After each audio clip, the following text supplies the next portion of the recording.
According to an official statement, U.S. Secretary of State Marco Rubio has paused all U.S. foreign assistance funded by or through the State Department and U.S. Agency for International Development for review. This follows President Donald Trump's executive order on the reevaluation and realigning of the United States foreign aid.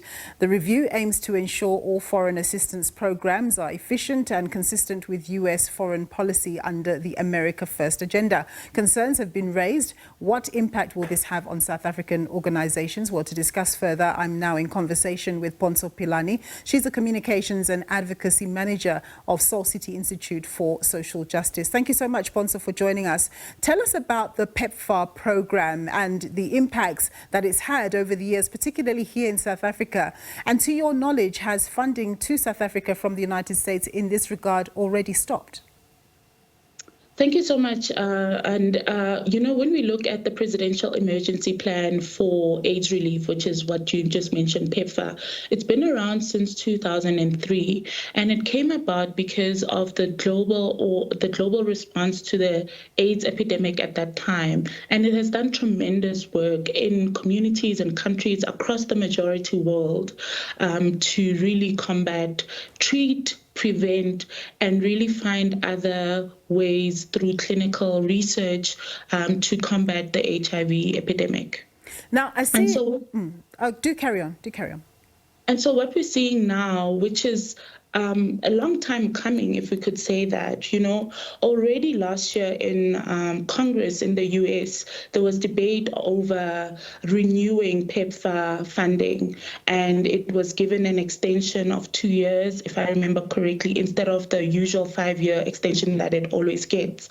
And so we're already seeing this contention that has been building up in the US around foreign aid, and specifically with PEPFAR, because of the Republican agenda or what they call the anti-woke agenda, and also other kind of ideologies that Donald Trump, the incumbent or the current president, has, and what the Republican voting bloc also says they want.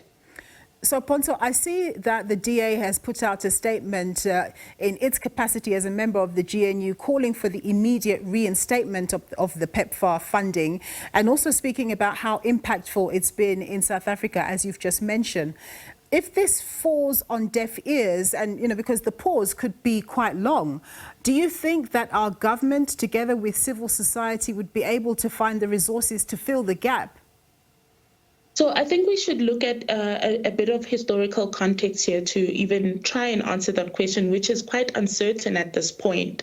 But if we refer back to 2017, when Trump took office and he reinstated and reiterated the global gag rule, which bans any U.S. foreign aid funded organizations from using that money to promote, refer, or even just discuss abortion, what we saw globally is that more progressive governments stood up and try to fill that gap. We saw a lot of philanthropic organizations as well fill in that gap. So we don't know if we'll see the same kind of positive reactions to it as we saw with the global gag rule, which in fact is also reinstated and is one of the executive orders that Donald Trump signed in his first week of presidency.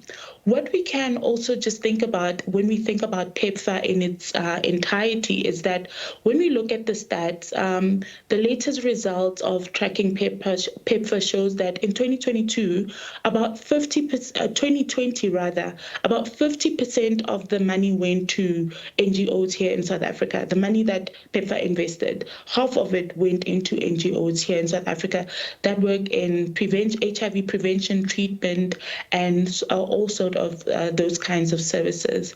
And what we see now coming out of the US as well from the Secretary of State, which is Marco Rubio, we're seeing now that it shows that this quote-unquote anti-woke agenda is particularly to impact on marginalized communities. And we're talking about the LGBTQ, we're talking about key populations, we're talking also, unfortunately, about sex workers and even young women. Because when we look at our statistics of HIV and who gets infected the most or who gets impacted the most by new HIV infections, young women, particularly young Black women, which is the constituency that we as Soul City work with, are most impacted. Yeah, so a lot of people are adversely affected, especially those who receive the service. But then, of course, there are the NGO jobs that are, related to this.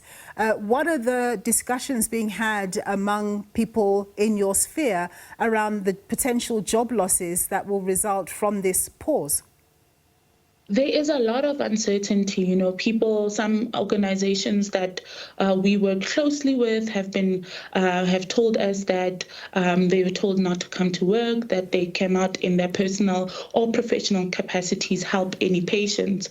And so we're seeing exactly again, and I'll always refer back to 2017 because Donald Trump is not doing this for the first time. He's doing this in more extreme measures, but this has impacted South Africa and the world before. And what we're seeing, and if we look at the historical reactions as well, is that there's a lot of confusion that it brings and a lot of uncertainty. And that then, do you know if you're going to wake up to go to work on that day? Do you know if you have a job after the 90 days no stop order is completed? So there's a lot of uncertainty, and this means that there are marginalized people, there are communities that are left without services, and we don't know when those services are going to resume.